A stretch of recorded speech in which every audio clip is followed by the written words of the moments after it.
Hey everyone, welcome to the RotoGrinders Morning Grind Podcast. I'm your host, Stevietpfl. It is Tuesday. It's March 7th. It's 2023.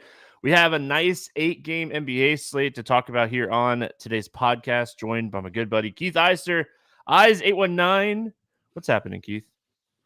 Not too much. Got a pretty good night going in the NBA here. Hit some nice bets. Had Maxey over points, Trae Young over points. Hit the Heat money line live after the Hawks shot the lights out in the first half. So that was a nice plus money spot. There's a lot of scoring going on in the NBA. We were talking about that before we came on here. Overtime in Boston, Cleveland, ton of points in Philly, like just crazy stuff. So gonna need a lot to take down a tournament tonight. And if you're like me and played Blake Griffin, you're not going to take a tournament down tonight. So, hey, we can't get them all right. I was committed, though. Like, I was committed. I was going to do it, and I did it, and it didn't work. I went like also 80% on Bagley, and he played 36 minutes and did not get there. Unbelievable. I feel like you really, on Monday slate, you really had to have Halliburton. Monster game from Therese Halliburton. Was it 70 DraftKings points, I think, is what he ended up with. So like you had to have Halliburton. He had like a monster game. And what was crazy was that Miami Atlanta game it was a combined like 258 points. And there was some cheap players that did well, but I mean the Hawks, like you just look at it, Trae Young did not do well, DeJounte did not crush. So it was it's just a weird night for like scoring, and there's nothing better than like March basketball because we're going to get this all month. All month there's going to be high scoring games where it doesn't make a lot of sense and it works out sometimes and sometimes it doesn't. It didn't work out. Lillard smashed. I took his fantasy pick'em point total and that didn't work. So but he scored like 75 fantasy points. So like you can't even like it's just go get crazy. But I mean it's March NBA. You're gonna have nights where it's like, wow, I hit everything, and then you're gonna have nights like, man, I was right on these games and it just didn't work out. So I mean it's fun. It's fun time of year. I for one did not want to stack that Philadelphia Indiana game. I thought that like if you were playing Embiid, you can run it back with Halliburton, but I mean, I guess technically you got what you wanted from one of the two. So interesting night. Ready to move on and get started on this nice little 8-game slate. What's up, YouTube? I see you guys hanging out. Hope you're having a fantastic Monday night. Big Money, thanks for the awesome comment of best podcast out right now. Listen, this podcast has been out for a long time.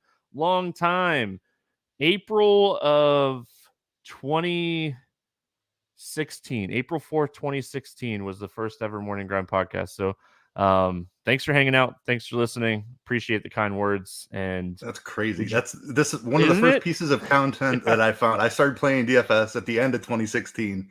And I used to listen to you every morning to set up the baseball slate or the basketball slate, whatever. But definitely been like, even before I was a part of RotoGrinders, like content I was consuming. Absolutely. So great way to start the day. Yeah, man.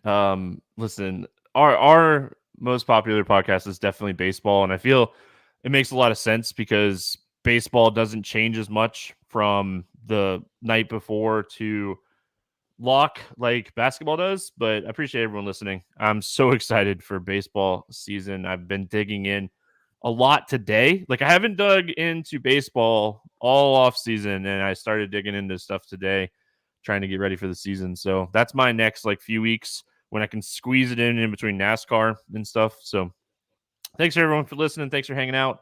And let's jump in. We got 8 games. We start with my Magic. NASCAR real quick. Have you hit the winner every single week so far this year? I know you had William Byron on Sunday. I believe you've picked the outright winner every week. Got the Clash, got the 2 duels. Did not. I had a bet on Stenhouse that I made in Nashville before, like as I was almost crossing the border, but I didn't write it up. Shame on me. And then we hit Auto Club and we hit Las Vegas past weekend. So missed the 500. That one's pretty one tough. of the first times I didn't like recommend betting Stenhouse, and I didn't even bet a lot on it. I think it was like $20, and man, just shame on myself for that. But anyway, yeah, it's been a really strong start to the NASCAR season. I think we're like 40 units up to start the year. So crazy. Hey, listen, you got to take it when it's running good. I mean, because NASCAR betting is like the craziest thing. You could go on a super hot streak and then you can get super cold. Like this weekend coming up for NASCAR is going to be very interesting. It's a new package, and all the drivers are just saying whoever hits it right on the sim and whoever hits it right unloading the car is going to be really fast. So, I mean, maybe that's good. We'll see. But anyway, we digress. We move on. Bucks Magic 232.5 total here. Bucks a 7-point favorite going up against my Magic. Man, I want the Magic to be good again. Again, it was like Dwight Howard days. I like rooting for the Magic, but I really wish they were good again. Anyway, Wendell Carter Jr. is questionable. Gary Harris is questionable. Jonathan Isaac is out. On the Milwaukee side, Dragic is out. Drew Holiday is questionable, and Wesley Matthews is out. Giannis is showing questionable on the fantasy sites, but he is probable on the injury report for what it's worth. We'll go Bucks first, heading into Orlando. What are your thoughts here on Milwaukee? I mean, Giannis is up at 12-4. It's very similar to the Embiid situation from Monday night, right? Like there's some blowout risk here. Orlando's done a decent job of keeping games close, and you never want to play for the blowout. Like we saw Indiana hang around because Halliburton was just going crazy. So maybe you find that Orlando piece to run back Giannis with, and this game stays close. Definitely some risk. Probably won't be my highest exposure, but certainly a good matchup. But you've got to pay for him, and you do have that risk that he's not going to play the full minutes. I do feel good that he got up to 36 minutes again in his last one. When he first came back out of the All-Star break, seemed like he was limited a little bit. He was dealing with the wrist injury and something else, like a quad or a hip or something like that. But seems like he's past the injury troubles. Been mid-30s minutes his last two. So feel good about the minutes as long as the game stays close. But that's kind of what we're worried about here. If Holiday misses, then you can start looking at some of these secondary pieces. Somebody like Javon Carter, Grayson Allen even should be able to put up a few more shots. Still don't think Middleton's going to get quite the amount of run that you need, 6,400. He's probably going to play like 26, 27 minutes. Yeah, I mean, if Holiday misses, maybe you go a little bit deeper. You can look at Allen, Connaughton, Carter, maybe even Ingles. But otherwise, probably just Giannis for me if Holiday plays. We're seeing the Bucks play really well right now. They've won 9 of their last 10 games. They're kind of cruising a little bit here. I mean, the 1 seed is definitely important in the East. I think that you're really going to like where you're at if you're the 1 seed. So, yeah, I mean, the Magic are kind of in like no man's land as far as like the season goes as a whole. So it's not like we talk about Detroit punting games here. Charlotte punting games, Spurs, Rockets. I mean, those 4 teams are really in the hunt for the 3 worst teams in the NBA kind of thing. But the Magic, they're kind of in no man's land. I think they want to continue to get these young guys minutes. I think we see maybe even more minutes here for like young guys and like some of these younger rotations. So maybe the game stays closer. I mean, they're going to be pushing, I feel like. So I think for that reason, I think Giannis is in play. We're going to be comparing Giannis and Luka. We'll have to kind of see what's going to happen with like the Philadelphia News second end of a back-to-back. Do they send anybody? Anthony Davis is another guy up here towards the top. So yeah, a lot of conversations to be had at like the top end. We get right past the top end. You got Curry and SGA. You got Randall. You got Markkanen. So is Giannis in play? Yes, he is. Has he had like that blow up game recently? No, he really hasn't. Like the last time was the beginning of February. February 4th was his last like big game. So yes, the minutes are back. The shot attempts, the minutes didn't bother me as much, but like the shot attempts, this is a guy that like there's nights that he takes like 30 plus shots. So the shot attempts are the concerning thing for me on Giannis with Middleton back, with Drew playing solid, Brook Lopez playing well. Like I don't feel like we're going to see 30 shot attempt Giannis. And I think they win games with how it's kind of working out. So maybe Giannis is just a really good 60-point play. And I don't know if that's enough on an 8-game slate ceiling wise with some of these other plays. But we're sitting here, complaining about a guy only scoring 60. And it's just because, salary cap's a thing. We're building DFS lineups. And at the end of the day, what these prices come up to matter. So for me on Milwaukee, I don't really love a lot. I mean, Brook Lopez's price is up. Middleton's minutes they're in that 25 to 28 range right now. 6,400, just no ceiling. I think if I'm taking a shot on anybody, it's probably Drew. He's someone that's capable of big games. So I think Drew would be the guy I think I'm looking at from Milwaukee. And I mean, it's a very loose recommendation. The Orlando side of this game, the usage and minutes are so spread out still, but we really need to pay attention to this Wendell Carter Jr. news because he being out definitely matters for how this all plays out. Jalen Suggs is 4,200. I don't know if it's a trend we want to trust or not, but the minutes has been interesting. He got the start the other night alongside of Fultz. So paying attention to that for sure, but I want to pay attention to Harris being out. I think if Harris sits, that's where we get Suggs at excellent value. And this Wendell Carter Jr. news, because who knows? We're probably taking some shots on Mo Wagner if he's out. Wagner is 3,900 and he started. I would assume he starts again. Brook Lopez has size. Wagner is someone that has size. He's 3,900. So I don't know if we're necessarily looking at Paulo, Fultz, Franz Wagner. I think we're more looking at if Harris and Wendell Carter sit, we're looking at Suggs and we're looking at Mo Wagner. Yeah, the injury situations are really what I'm monitoring here because I'd like to save money on my runbacks with Milwaukee stuff. You mentioned Harris being out. If Suggs were to jump in that starting lineup again, 4,200 looks really nice for him. If he can get up to 30 minutes. Cole Anthony was popping for a little bit there, but just hasn't gotten there the last couple of games. Had that one really nice game. It was actually against Milwaukee. Just don't know that we can trust the minutes. If I feel better about that if Harris is out. And if Carter is out, then Mo Wagner at 3,900 definitely would want some of that. If everybody plays, it's tough. Like I said, I probably only use these guys as runbacks to Giannis. Fultz just saving the money down from Paulo, I think is the way I would look. But he is going to get, assuming Drew plays, that's a really tough matchup for him. Paulo has kind of come back to he was struggling with his shot for several games there, but he's been okay the last few here, showing off that ceiling again.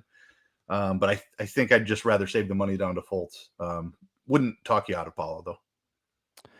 For what it's worth, if Suggs does kind of slide into the starting lineup, if Harris sits again, I think that's where Cole Anthony would be really interesting. They had a really interesting rotation the other night against Portland. So I think that if that happens, I think that's where Cole Anthony, they checked out Franz Wagner really early and they had Suggs, Anthony, and Fultz on the court together. And Cole Anthony, his usage was really solid in that game. It was almost 20%. So he's definitely going to get a little bit of bump if Harris is out because his counterpart on that second unit is Jalen Suggs. And if he's starting, it's definitely going to open up a few extra percentage tick of usage. So I don't mind that call. But I think, like I said, my main targets here, if Harris and Wendell Carter out, it's really simple. If Harris sits, I like Suggs. If Wendell Carter sits, I like Mo Wagner. If they both play, I don't really love the Magic at all. There you go. Yep. Washington at Detroit is where we go next. No total in this one. Kuzma questionable, probably. Why? Yeah, I would assume. Yeah, no. And Detroit, no total in this Detroit one. on the back-to-back just sat. Detroit on the back-to-back. So, yeah. Kuzma questionable, Monte Morris questionable. Detroit on the back-to-back, they sat. Man, what was it? It was Bogdanovich sat, Hayes sat, Duren sat, Stewart sat. Diallo got hurt in the game. Yeah. And left Monday the night, arena in a walking boot. I saw on Twitter before we highly jumped doubt on. he's going to play. Yep. Magruder missed the game, so a lot of question marks with Detroit. So no shock that there's no total out for this game. I have a mosquito flying next to my mouth. Mike can't talk because it distracted me. Let's go Washington first. If Kuzma plays, it's a matchup against Detroit. Like, all these guys could have really solid games if this game stays close. The guy that's been crushing is Porzingis. He's back-to-back really big games here. If Kuzma's back, if Kuzma plays, I think I still like Porzingis at 9K against Detroit. I don't know how many secondary pieces I would play here. I think Wright would be the guy if you're looking for some value. I like Wright even more if Kuzma sits. I think someone like Hespert could pop if Kuzma misses the game. But he's not really a high usage guy, but he could potentially play 30 minutes if Kuzma sits and he's 3,200. So definitely some paying attention here. This is a 7:00 game. We'll get the news. What are your thoughts on Washington? Yeah, Porzingis either way, just because of the matchup. 9K is a fair price tag. We've seen him well above that at times this season. If Kuzma misses, I absolutely love Porzingis at that price. Beal would be in play as well at 8,200. Monte Morris does matter. We saw DeLon Wright have a pretty decent game his last time out. He played 40 minutes in that Toronto game, 50 fantasy points. That's probably not reasonable, but he can certainly have a big game if Morris sits in a great matchup against Detroit. So wouldn't mind paying up 5K for DeLon Wright. I believe Avdia has missed some time too. He missed over the weekend, I believe. But he's been playing 30 minutes pretty regularly. Taken early out of that game against Toronto over the weekend. I think he only played 6 or 7 minutes. Yep. Yeah. He was back in the last one though. 30 minutes, had 33 fantasy points. So Avdia at 4,600. If Kuzma is out, I like that price quite a bit. Gafford, you can play him in this matchup, depending on what other value opens up on the slate. Not a guy that I think has a massive ceiling at that price, but in play for sure. Really just monitoring Kuzma news though for Porzingis would be one of the top spends on the slate. If Morris misses, certainly can get some DeLon Wright. Pay attention to the Kuzma news and the Morris news. It could really matter, especially if Detroit's very shorthanded again. So definitely going to be paying attention to that. Let's talk Detroit. No idea what to expect here with this. I think Bogdanovich plays. I think it was just a veteran's first end of a back-to-back kind of thing. It was a hand injury for Hayes, so I don't know really what to expect for him. Duren has been out, for almost 3 weeks now, so who knows if he'll be back. And then Stewart's been out for a couple weeks, so a lot of question marks. I really don't think Diallo plays. He might not play again this season if it's a high ankle sprain or something. So, as best as you can, give me your thoughts here on Detroit. Yeah, this is a tough one without the injury report. I agree with you that I think Bogdanovich was rest related. He probably makes it back for this one. Hayes, I believe, is an actual injury, so not sure he's going to play here. And Duren and Stewart are definitely actual injuries. Kind of assume they're going to be out again. So I think we have to look right back at Marvin Bagley and James Wiseman. Have been paying close attention to this rotation and how they utilize these guys. They played together on the court quite a bit on Monday night, 60 minutes combined for them. Rather than just splitting 48 center minutes, they combined for 60 minutes. So 12 minutes on the floor together. That's significant, and that puts them both in play for me, especially when you look at Washington on the other side, who runs a lot of Gafford and Porzingis together. I think it makes a lot of sense that both of these guys could see pretty significant minutes here. I know Bagley failed as massive chalk Monday night. I'm going right back to him. 5,500 is just, it's not enough. He's too cheap. If he's going to play 30 plus minutes again in the spot, he's just too cheap for what he's been doing. Been getting a ton of rebounds, scoring the basketball as well. One down night is not going to scare me off Marvin Bagley. Wiseman's a little trickier. He has struggled a little bit. Only saw 24 minutes in that on Monday night. It seems like they've backed off him a little bit, but 5,300, if he were to run out there for 28 minutes, very much in play again. I do like the matchup for both of the bigs. Probably off Ivy with Bogdanovich back. Just don't like the price as much. Diallo missing could open up, like Alec Burks should have a pack to minutes again. And RJ Hampton is the guy we saw get a little extra run without Diallo. He's still minimum price. So again, if you get like Hayes, Duren, and Stewart out again, I think you can play RJ Hampton at minimum price. So yeah, I mean, I agree with almost everything you said there. Burks was like been dealing with a little bit of an injury. So do they sit him on the second end of a back-to-back? Do they limit his minutes, or was he just playing too well and they didn't want him out there on Monday night? I'm not joking. I'm being serious. So yeah, I mean, Diallo sits and Bogdanovich comes back. RJ Hampton's minutes, he had a really good game in 20 minutes. So I don't want to like overreact to that, but if everybody's out again, they only have so many active players. They played 8 guys at least 20 minutes. So I mean, the rotation should be solid depending if everybody's out again. So this is really just one of those situations where luckily it's a 7:00 game and we should get news on both sides of this one. Because if we didn't have news on this one, it would be a slate that I would not love. Charlotte at New York facing the Knicks. We have a 232.5 total here. Knicks 9.5 point favorite in this one.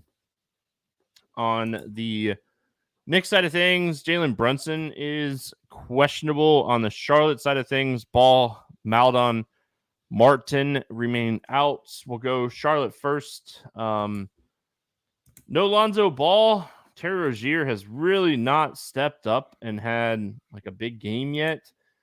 We've seen Oubre have some big games. His $7,200 price tag. Gordon Hayward was someone that was playing really well and then kind of remembered that he was Gordon Hayward. And listen, Gordon Hayward was really good at one point. When he got hurt a few times, it just slowed him down a little bit. Charlotte's a tough team. Like my favorite play from Charlotte's probably like DSJ. Like he's still under 5K. His minutes are consistent enough. And he probably doesn't get taken off the court like right away if this game gets ugly. I mean, the Knicks are absolutely rolling right now. 9 straight wins. Knicks, the better team here for sure. And yeah, I mean, I'm struggling on the Charlotte side of this to love anything. Yeah, pricing is adjusted for the most part, at least with Rozier. Like he's really struggled with his shot since LaMelo went out. You'd think that he'd be able to pay off this price tag with no LaMelo. He's taking nearly 20 shots a game. He's just not making many of them. So until we see him start making some shots, it's tough to play him at premium price tags. Oubre is the guy who's been scoring quite a bit, but now the price is adjusted. 7,200 is a tough ask in a slow, like New York is a much slower paced team than Charlotte. So kind of a pace down spot for the Hornets here. I don't know if I want to pay 7,200. I like your DSJ call. He's still cheap enough. You can take some shots there. Even in a blowout, he probably gets a little extra run, even if they take Rozier off the court. So I agree with you. DSJ at 4,900 looks nice. I'll probably take some stabs on Oubre too, just because he's flashed 50-point upside with no LaMelo. But it's a tough price tag. Do have a ton of interest on the other side though, so probably looking for some run backs here.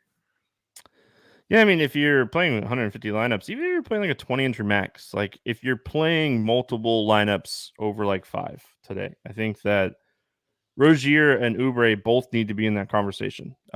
Just because, like you mentioned it, Rozier, if he has one good shooting night, he's definitely someone capable of a big game. But his numbers have just kind of flattened out, and he's 8K. Like he's almost overpriced because Ball is out. So it's tough. Oubre, the minutes, like this is a guy that has no problem shooting the ball. And he's someone that can rebound really well. So I don't mind Oubre if I was going to choose the two. I mean, I'm going to save the $800. On the Knicks side of things, you mentioned some run back options. Well, first of all, one of the biggest news things that we have that we're going to be looking forward to tomorrow is Jalen Brunson missed Sunday's game. So obviously this news is huge. That game went into a ton of overtimes, but like quickly played really well, and he played a lot before the overtime. So like, let's not just say, oh, he got there because of overtime. He was doing really well before overtime. He's 5K. Mitch Robb is 4,900. This has been a guy that's been playing really well recently. Gets a fantastic matchup against the league's worst team against centers in Charlotte. So like some value here. I want to obviously pay attention to the news. If Brunson's out, I mean, we're looking at Barrett. We're looking at Quickly. I think, a guy like Mitch Robb is in play regardless. Julius Randle is 9,900. It's a great matchup. This team struggles against bigs. The price tag is really hard to swallow. Yeah. The only way I'm playing Randle is if Brunson is out. And I hope he's low owned because I love the spot for him. If there's no Brunson, he's been taking a ton of shots, a ton of 3-point shots. I wrote him up, I think it was Sunday on the expert survey, and he's taken like 10 3-pointers a game, 13 in each of his last two. Like, dude's shooting a ton from behind the arc. 9,900 feels like a lot, but he has that 60 fantasy point upside in him. This is a matchup that he can absolutely go nuts in. RJ Barrett kind of left for dead and thought that he was going to be unplayable the rest of the year, but Brunson being out really brought him back to life. He shot the ball really well in that game against Boston. So if Brunson is out, I think you can certainly play Barrett.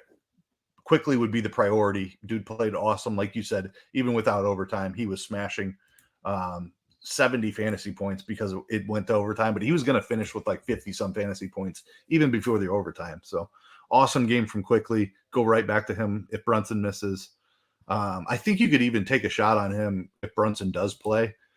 He's been seeing solid minutes off the bench. Like, it's going to be low 20s. 5K is a tough price tag for that type of minutes, but he's a guy that can put up a bunch of fantasy points in a hurry. So I don't mind him as a deep tournament play, even if Brunson does play.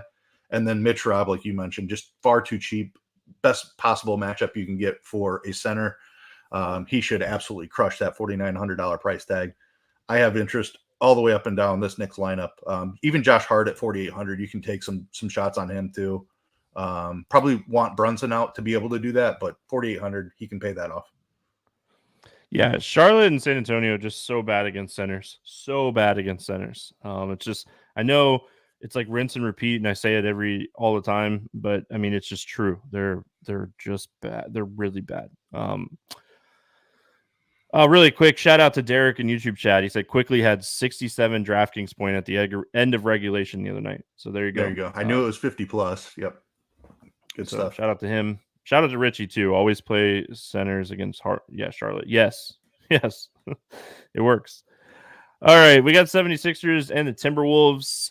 No total in this game because Vegas is like, we're not doing this again. I feel like they might have gotten crushed a little bit. They were probably like really happy when Boston was beating Cleveland, and then Cleveland somehow ended up winning that game, because I know, like, when we were talking about on the podcast last night, it was like 1.5 and then went 2.5. And I know it was like 3.5 until almost like 10 a.m. And I know a lot of people that jumped on that one. So not seeing that mistake here. Philadelphia second end of a back-to-back, no total in this one. Minnesota, Noel is out. Karl-Anthony Towns is out. We'll go Philadelphia first. I mean, Tobias didn't play on Monday night, dealing with a calf. So, I mean, that is one thing to kind of pay attention to. Embiid has played double-doubles this season, back-to-backs, not double-doubles, back-to-backs this season. So, I wouldn't be shocked if he plays. I wouldn't be shocked if Harden plays. Tobias, I think, is a little bit of a question mark.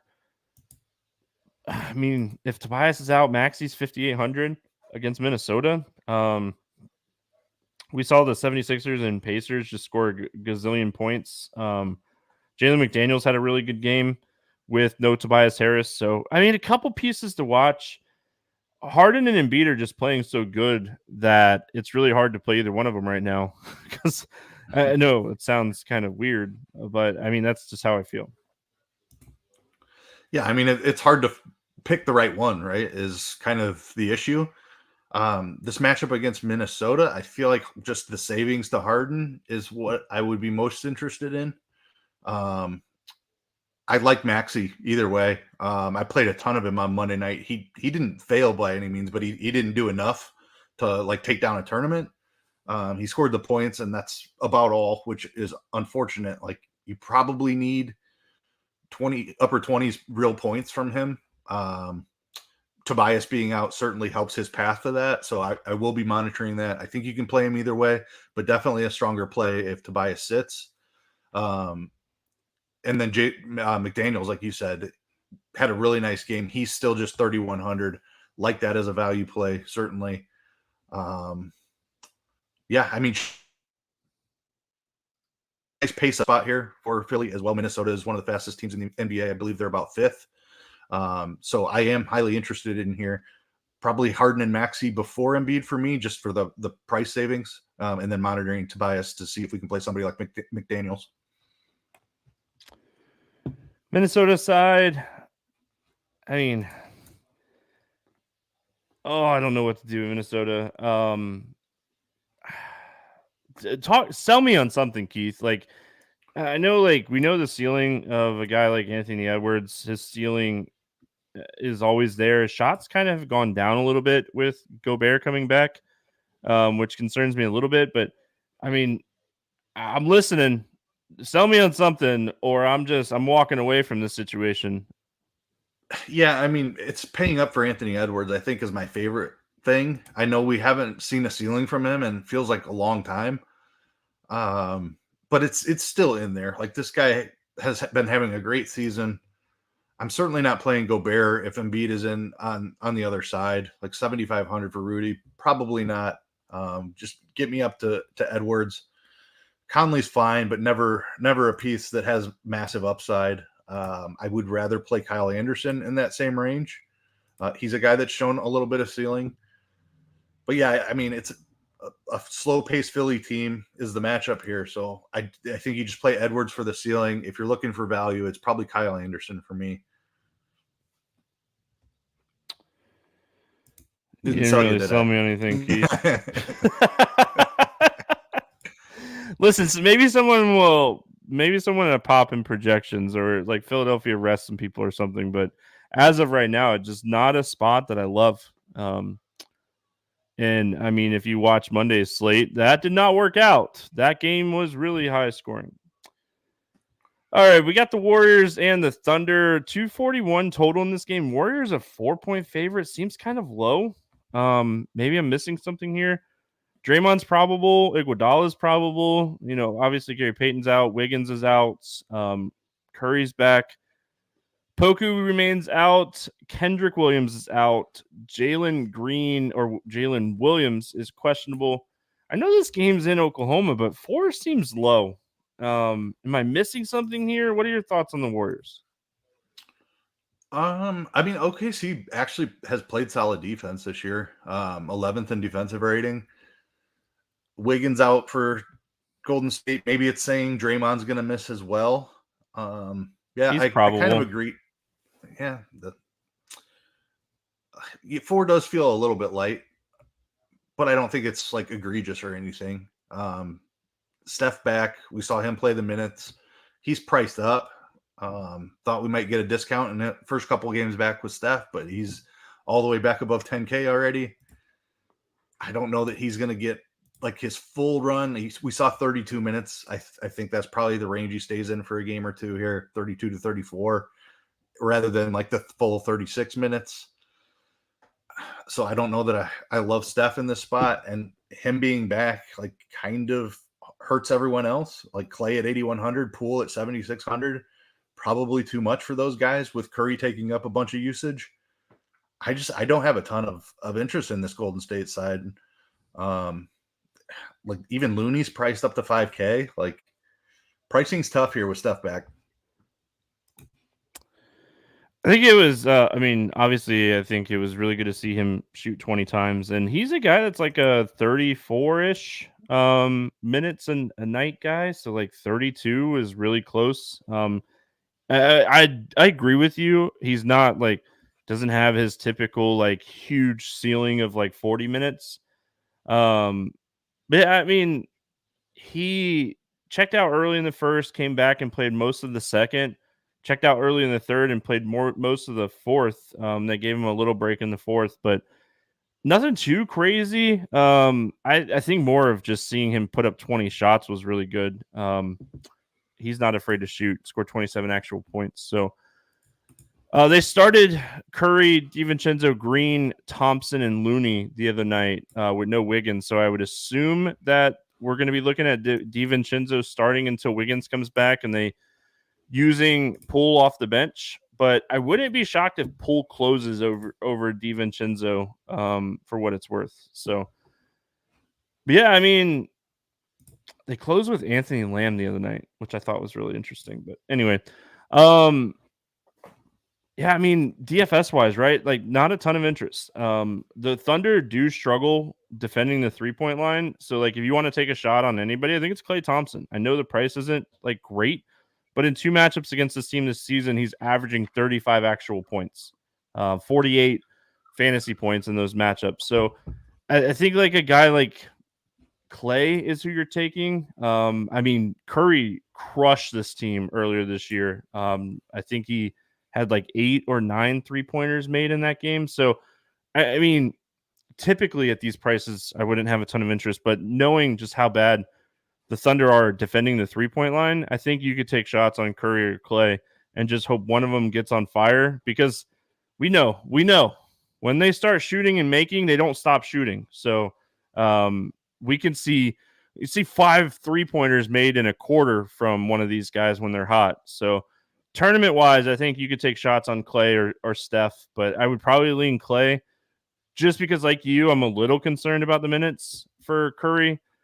I could see Klay playing like 36. I don't know if I can necessarily see that from Curry yet, but I mean, we're not like in crunch time yet, but like we're there. Like the West is so close. Like every game kind of matters right now. So the Warriors are back up in the 5th spot, but I mean, it's so close that you're not taking any games off. So maybe we do see Curry getting a couple extra minutes and back to 35. I don't think he would have came back if he wasn't 100% ready to be back, for what it's worth. Superstar. Thunder side. What are your thoughts here on OKC? SGA. They announced over the weekend that they'd be monitoring his minutes down the stretch. And then immediately after that announcement, he plays 37 minutes. Oh, what the hell? I don't know what to do with SGA. I really want to play him. Dude's been awesome all year. He does everything for this team. A really fast-paced matchup against Golden State. They have played at the fastest pace in the league this year. So this is a really good spot for SGA if he's going to play 36 minutes. If he's going to play 28 minutes, 10K is probably too expensive. I probably take a shot one more time until I get burned by the minutes thing. I'm just going to keep playing him, especially in this high-paced game against Golden State. It's tough after that. I would need Jalen Williams out to even consider anything else, and then I'd be looking at somebody like Lou Dort, who has not been great recently. 5,700 is also not a price tag I'm in love with, but I think the minutes would be locked in above 30 without Jalen Williams.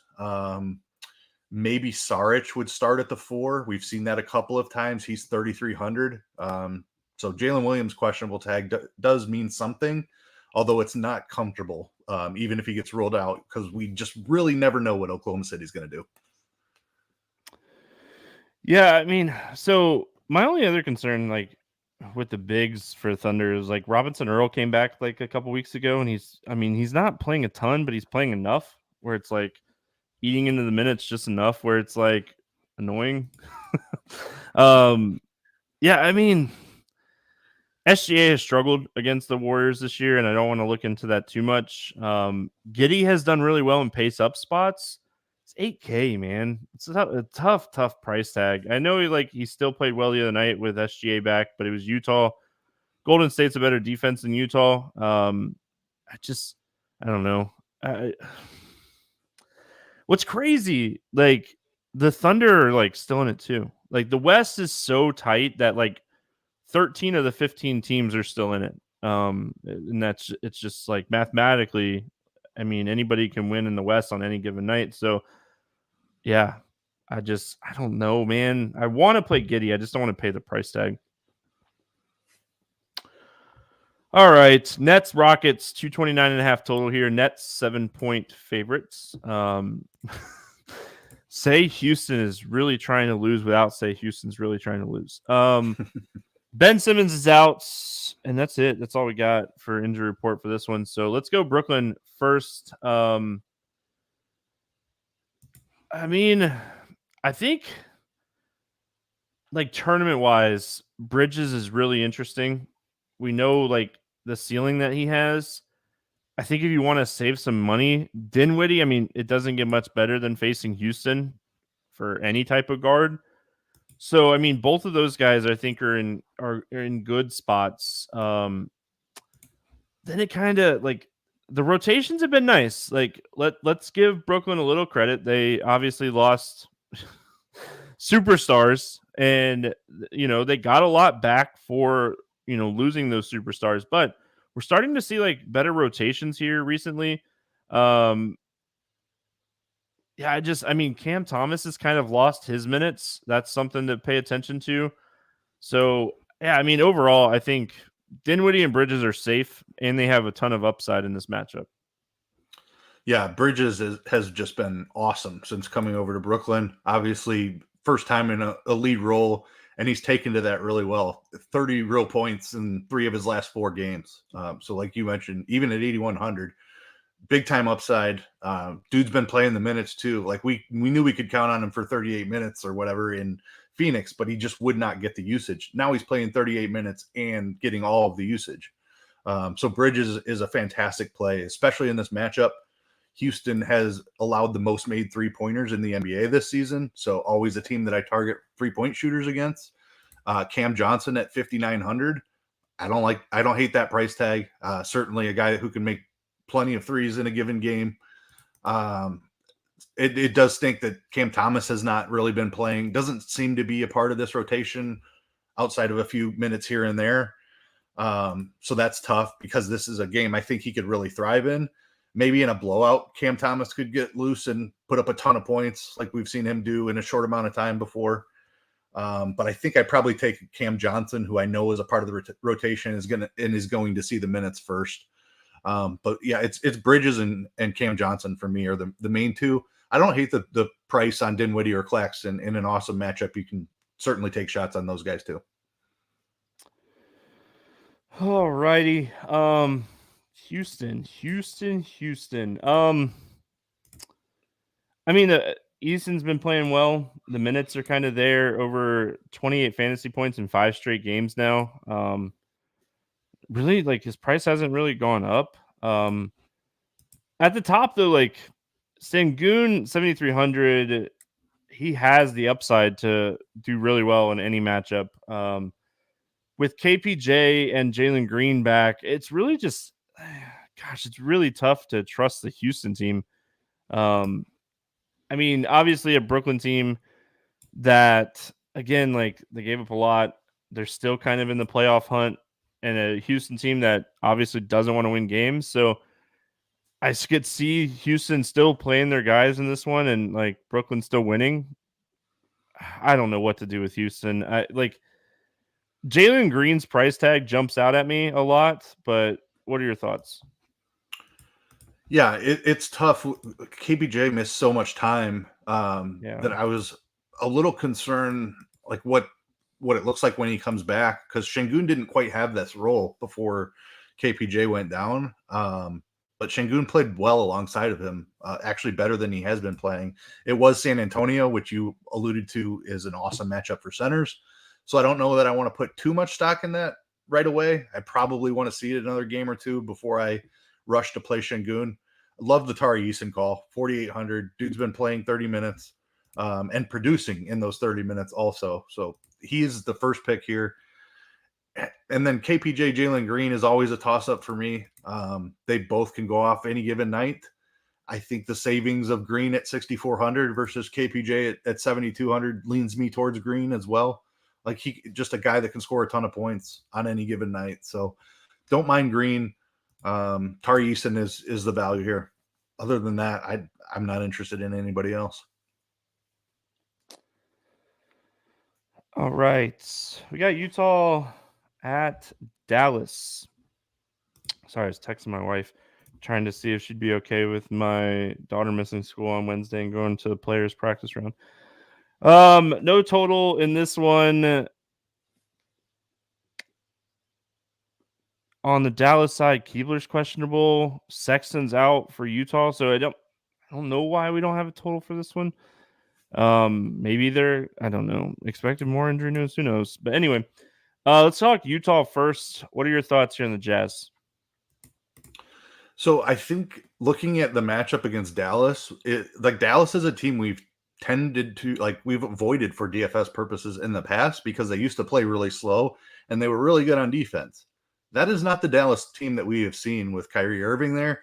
Finney Smith is gone, man. Huge and they're playing a lot faster. So this is my favorite game of the night.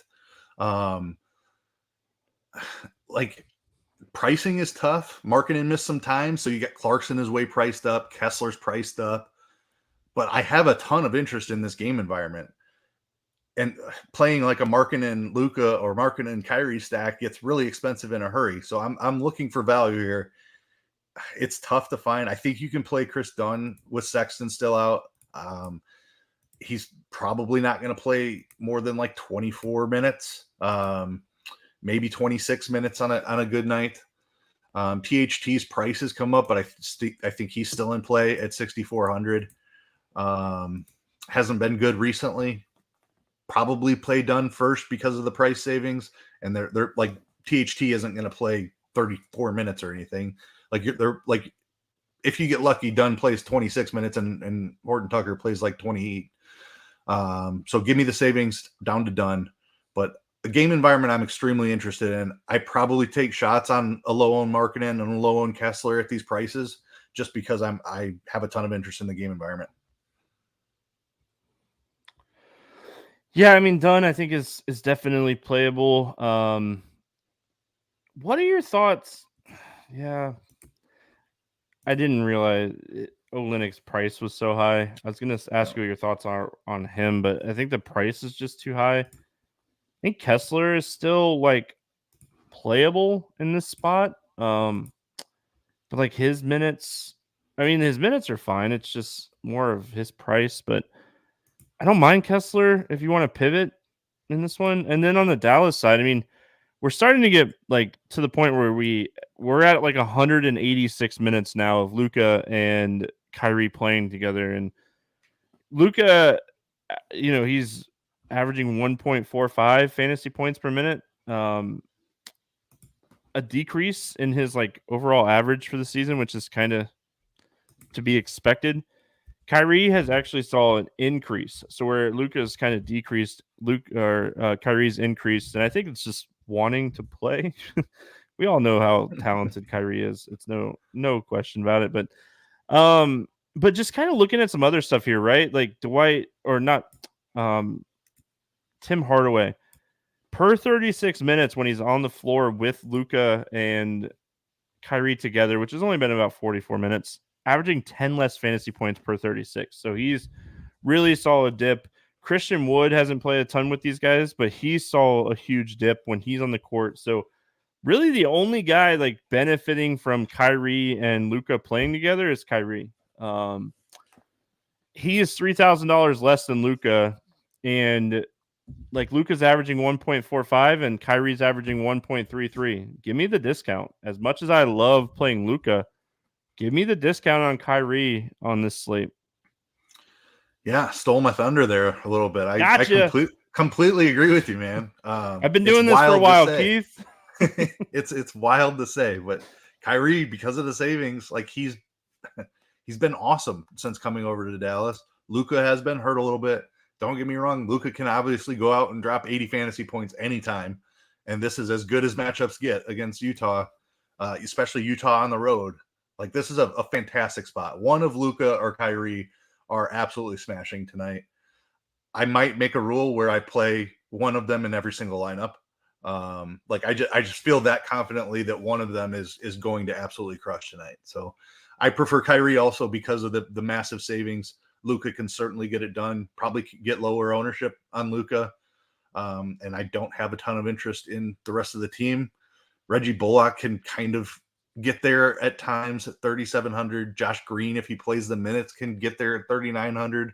None of them are really comfortable plays. I'm hoping we get more value that opens up, and we don't need to go there, but guys that are okay to take shots on, I suppose.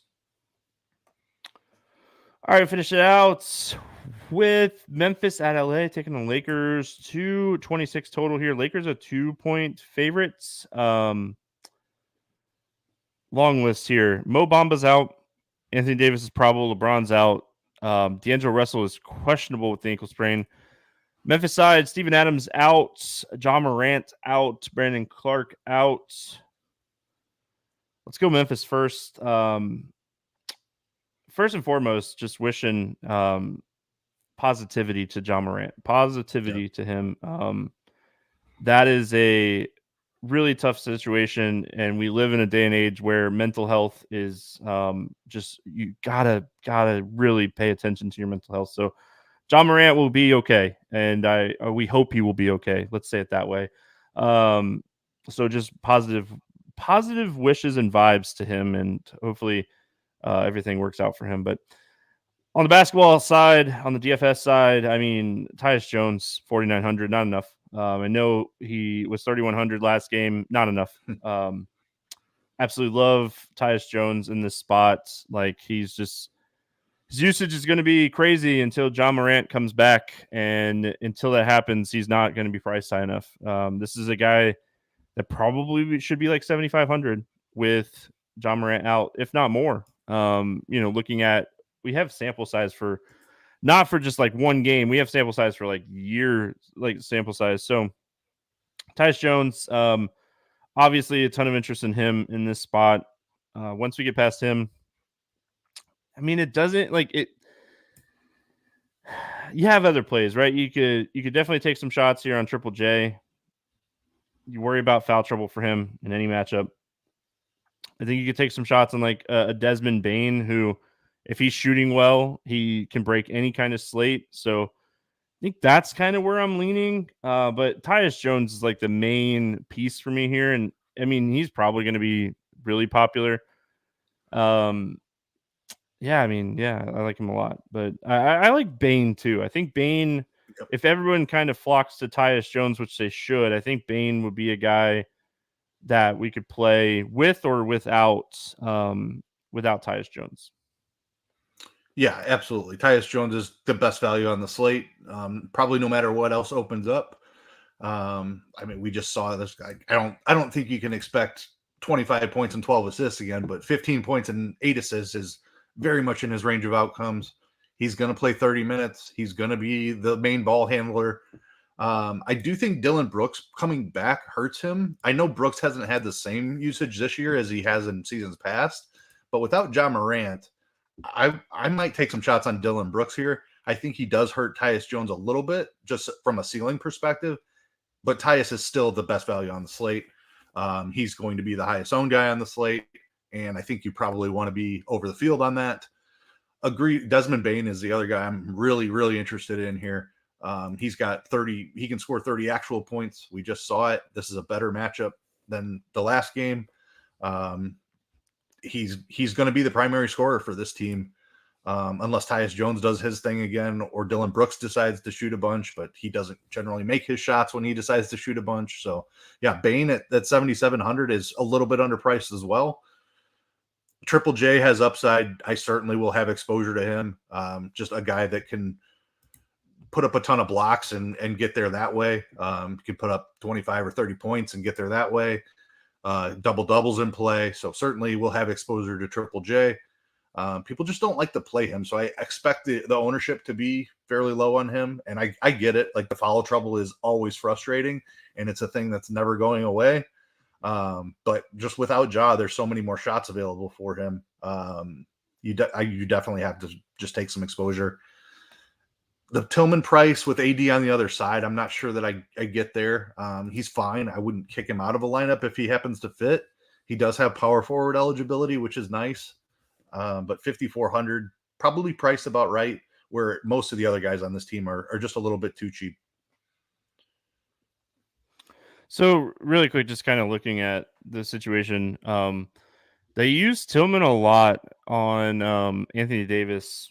They played like a week and a half ago. They played on February 28th, so a week ago-ish. So they used Tillman on Anthony Davis a lot. Tillman ended up playing quite a bit of minutes in that game. So definitely interesting. I don't expect him to like shoot 17 times again, where, I mean, he definitely benefited in that game. He had 11 rebounds, 18 points, had 41 fantasy points.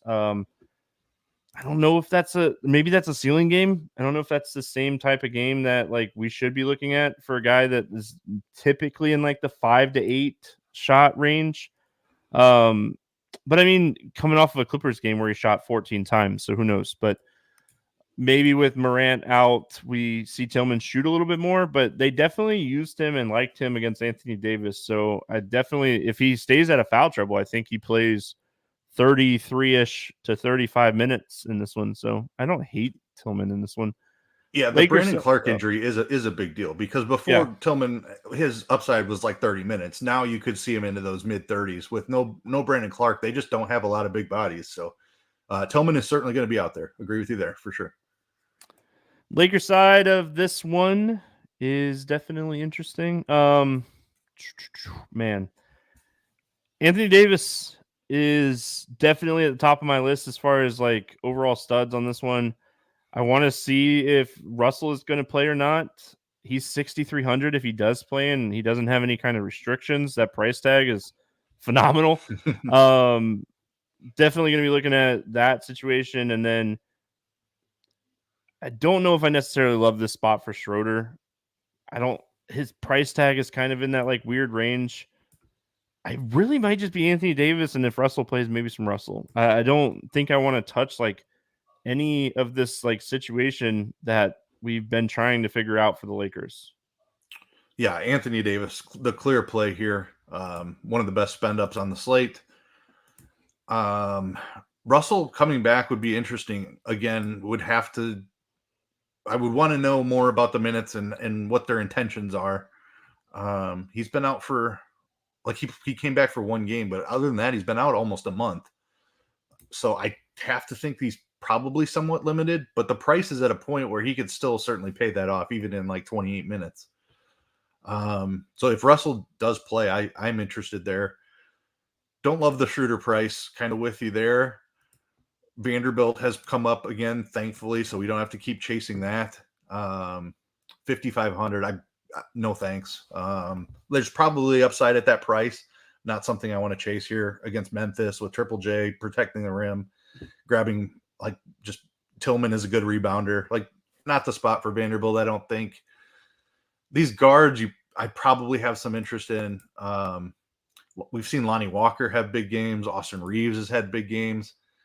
Like tournaments, I'll probably mix those two guys in a little bit. Troy Brown has played okay. They're all cheap enough. They're not necessarily minimum price anymore, but they're still 39 to 4,200. Those three guys I just mentioned. So I think they're still in play. I probably chase that a little bit. All right, let's play the morning grind game, and then we'll get out of here. Like I said, I hope you're all having a fantastic Monday night if you're watching on YouTube, or Tuesday morning if you're brewing some coffee. Back on my tea kick, Keith. Like, I am definitely a sucker for like fresh steeped tea. Like, I like the caffeine. I don't love the taste of coffee. I'll drink it, especially when I'm tired. I'm a big coffee guy, so yeah. You're a big coffee guy? Yeah. All right. Favorite play under 5K to go 7X. Who do you got? This one's easy. I'm taking the chalk. Tyus Jones, 4,900. Too cheap. Yeah, too cheap. Yeah, listen, there's no sugarcoating it. Too cheap. I'm gonna go Mitch Rob. I knew we would probably be really close to those two guys. Mitch Rob 4,900. It's a matchup against Charlotte. I'm not overthinking this one. Over 8K to go under 5X. Who is your bust today? You have me a little nervous about this one. You made some good points about Oklahoma City giving up the 3. But Steph Curry at 10-1 feels aggressive for his second game back. Don't think he has upper 30s minutes upside, so it's going to be tough for him to get to 5X 10-1. All right. I'm not with you on this one. I hear you though. I'm going to go SGA. I'm going to stay in that same game. I think SGA might struggle in this one a little bit. I think he went 47 the last time they played, so I would just barely get there, but I'm going to go SGA. Favorite 6X play, and I know that's risky. I am all about taking some risks, and I'm not here for cupcakes. All right, I'm here for the jelly beans. Favorite 6X play today? Kyrie Irving, awesome matchup against Utah, 9,300. Took my guy. Just a good spot for him. No, I'm not letting you talk. No, I'm just kidding. Go ahead. That's it. I mean, we talked about just how good he's been with Dallas. Dallas is playing at a faster pace. He's benefited from playing alongside of Luka. It seems to be working well. 9,300 is too cheap for a fantastic matchup against Utah. Going back to the well, we talked about it. I wrote down 2 names. This was the second one. I'm going to go Marvin Bagley. I know he burned us all.